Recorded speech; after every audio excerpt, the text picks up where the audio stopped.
아히도벨이 또 압살롬에게 이르되 이제 내가 사람 12,000명을 택하게 하소서. 오늘 밤에 내가 일어나서 다윗의 뒤를 추적하여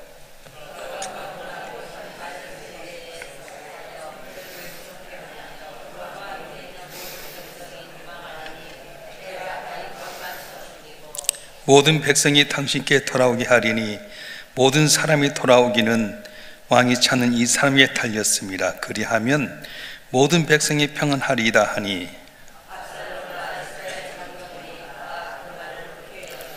압살롬이 이르되 아렉 사람 후세도 부르라. 우리가 이제 그의 말도 듣자 하니라.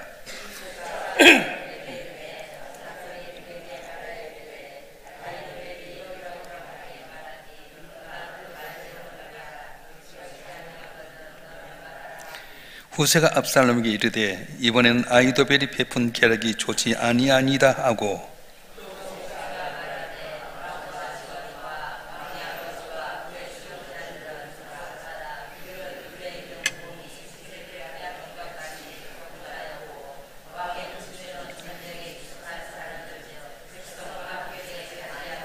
지금 그가 어느 굴에나 어느 곳에 숨어 있으리니 홍무리 중에 몇이 먼저 엎드러지면 그 소문을 듣는 자가 말하기를 압살롬을 따른 자 가운데서 패함을 당하였다 할지라.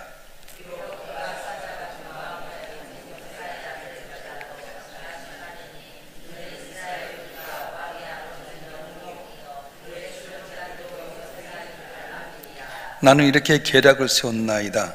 온 이스라엘을 담부터 부에세바까지 바닷가의 많은 모래같이 당신께로 모으고 친히 전장에 나가시고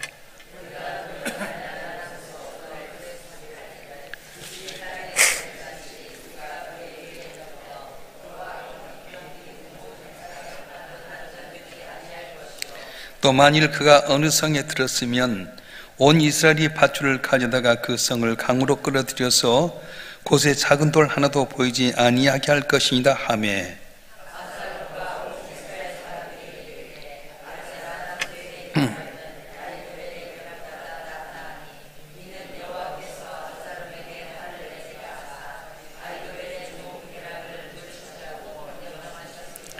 이에 후세가 사독과 아비아달 두 제사장에 이르되 아히도벨이 압살롬과 이스라엘 장로들에게 이러이러하게 계략을 세웠고 나도 이러이러하게 계략을 세웠으니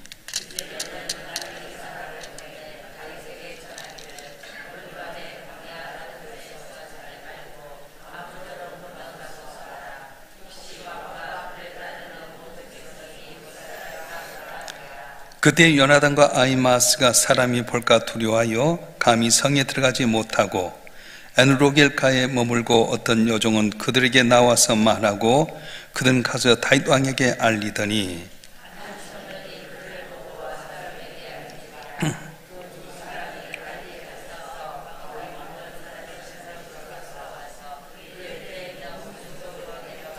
그 집 여인이 덮을 것을 가져다가 우물 아기를 덮고 지은 곡식을 그 위에 널매 전혀 알지 못하더라.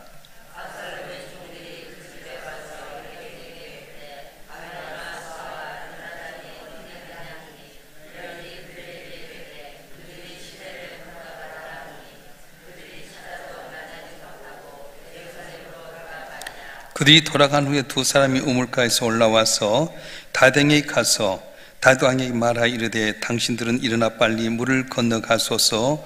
아히도벨이 당신들을 해하려고 이러이러하게 계략을 세웠나이다.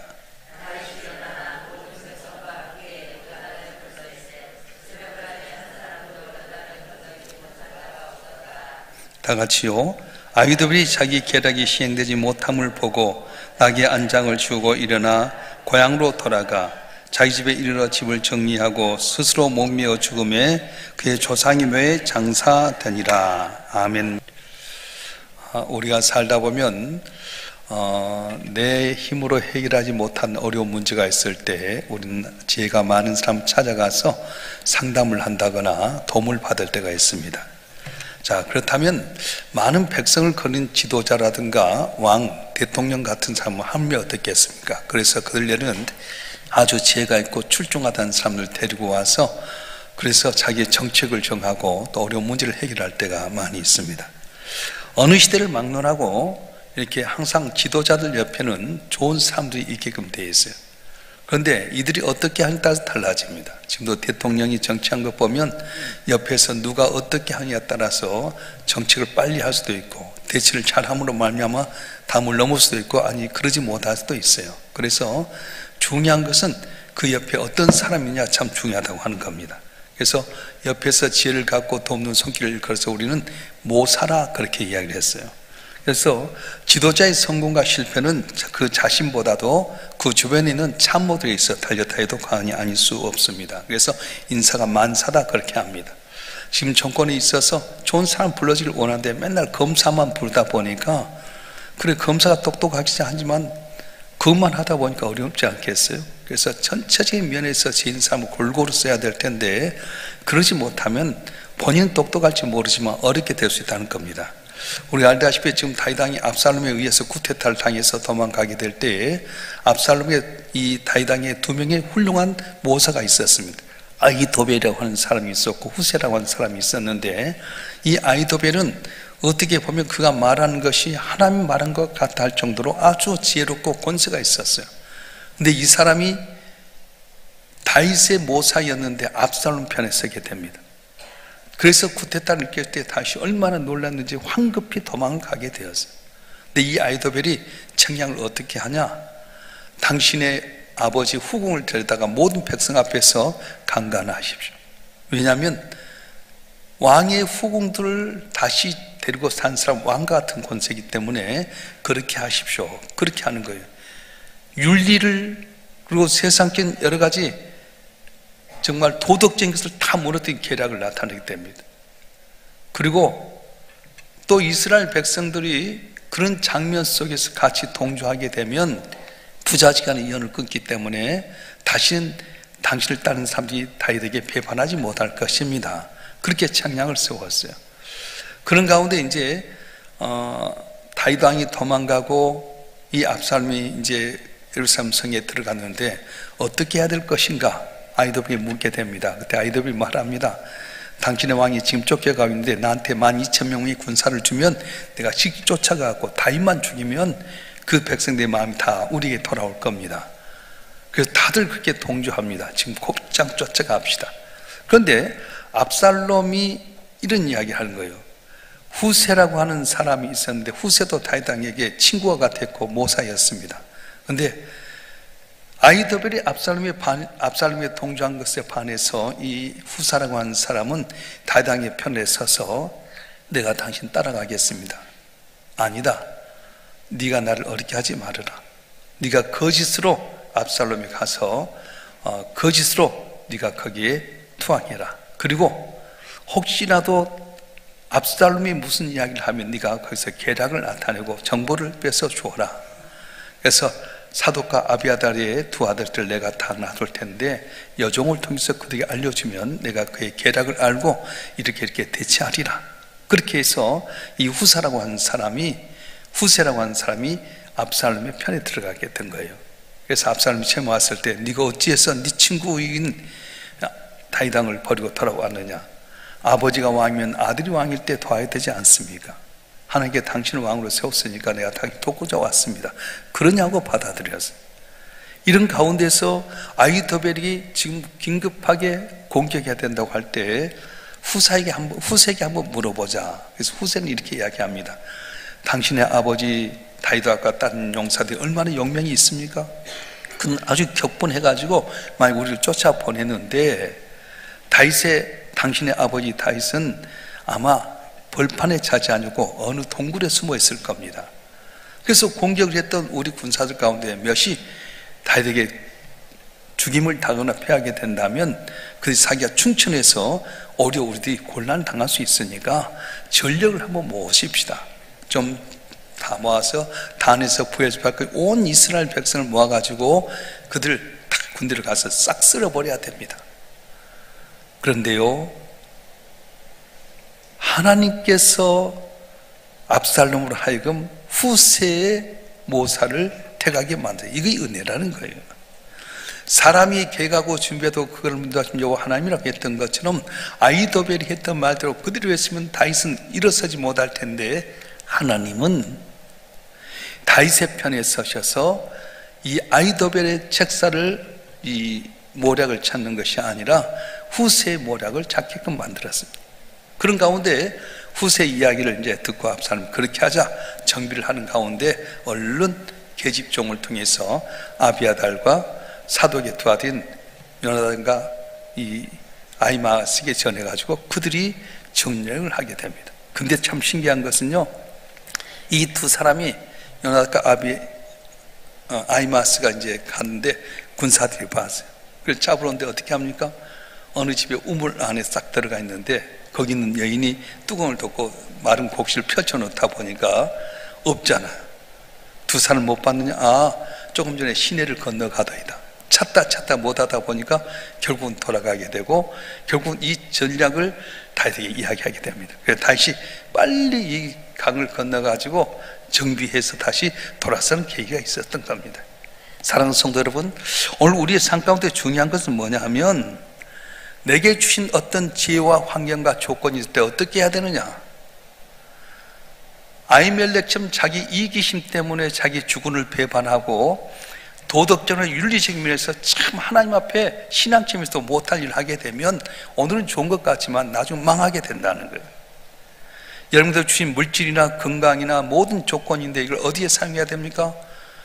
내 자신의 이득을 위해서 하나님 배반하고 윤리나 도덕점에서 다 거쳐서 그렇게 살아가게 되면 결국 하나님께 버림받게 됩니다. 그래서 아히도벨이 후세의 전략을 따는 걸 보고 이제는 우리가 치게 됐구나.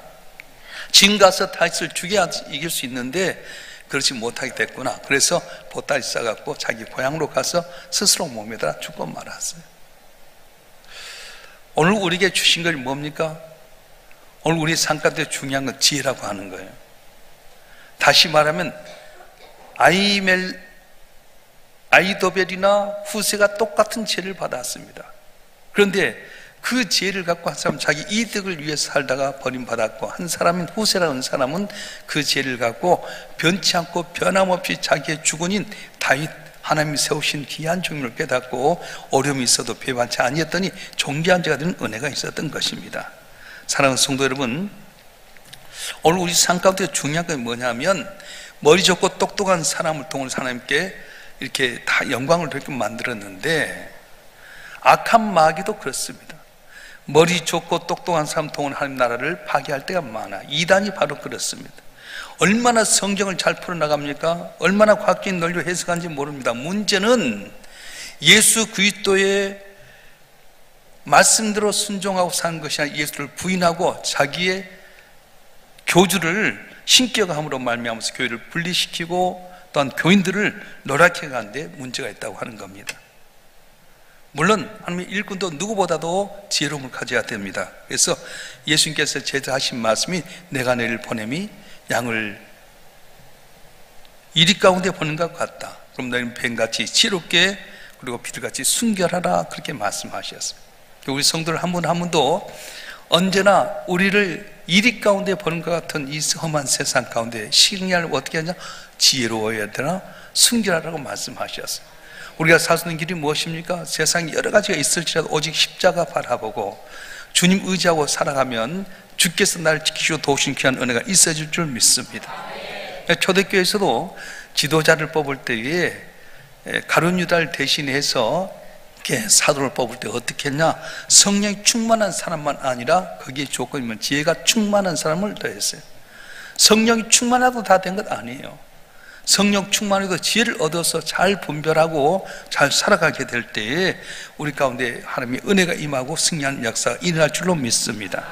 할렐루야. 자, 그러면 어떻게 해야 우리가 지혜로운 사람이 될 수 있습니까? 그 지혜를 무엇에 사용해야 됩니까? 우리 잠언서 4장 6절과 7절 말씀 한번 보겠습니다. 잠언 4장 6절과 7절 시작.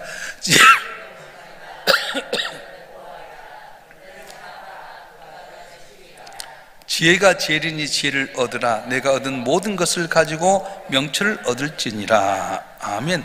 지혜가 최고라고 하는 거예요. 지혜는 지식과 다릅니다. 지식은 정보라고 한다면 지혜는 하늘로부터 내리는 하나님의 특별한 은사예요.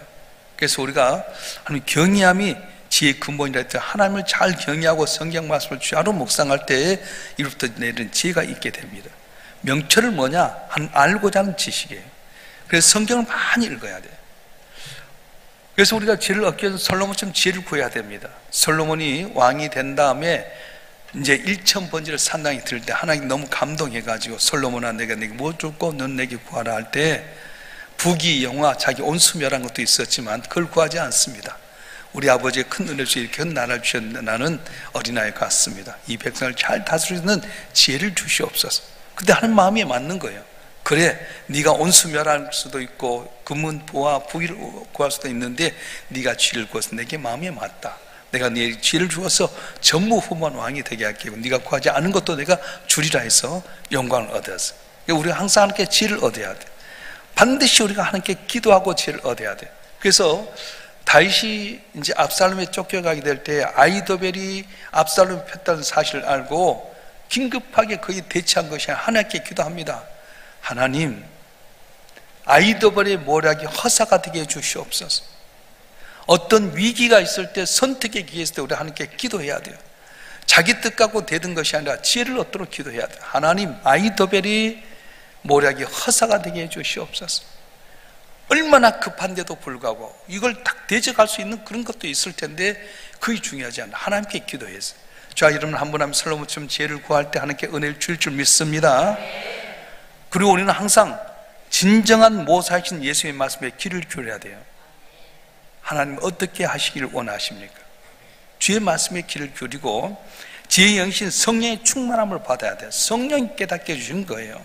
그런데 이것으로 다 된 것이 아니라 우리가 지혜를 구하고 주야로 성경을 묵상하고 성령 충만을 받은 다음에 그 다음에 해야 될 게 뭐냐 하면 사회정치, 경제문화 모든 면에서 영향을 발휘해서 하는 영광을 나타내는 사람이 되어야 된다는 것입니다. 여러분 주어진 지혜를 갖고 어떻게 살기 원해요? 나만 먹고 사는 것이 아니라 하나님의 영광을 위해서 모든 분야에서 정치나 경제나 사회나 문화나 여러분 직장이나 사업장에 대해서 영향력을 끼치는 한 영광을 나타내는 영향이 있는 사람이 되라고 말씀하셨습니다. 하나님이 통치하신 세계를 기록한 성경, 그리고 지나간 역사를 보면 공통점이 있게 되는데 뭡니까? 다윗을 간악한 압살롬과 아히도벨의 계기에서 건지신 하나님께서 오늘 또 당신의 백성을 보호하시고 지킨다고 하는 거예요. 할렐루야. 믿으실 바랍니다. 아히도벨과 압살롬의 간악한 계기에서 하나님께서 다윗을 지켰던 것처럼 오늘 또 당신의 택한 백성을 불꽃 같은 눈동자로 지키시고 보호하신다고 말씀하셨어요.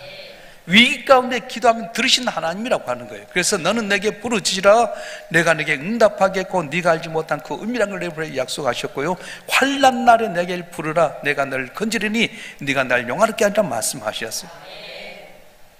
하나님은 약속한 걸 지키신 하나님이십니다. 그래서 하나님은 우리가 주 앞에 기도하면 들으신 하나님, 응답하신 하나님, 압살롬과 아히도벨의 모략에서 다윗을 건지신 하나님이 오늘도 우리를 건지시고 지키시고 역전시킨 하나님인 걸 믿고 지금 의지하는 가운데 승리하는 여러분 되길 주님으로 축원합니다. 축원합니다. 기도하겠습니다.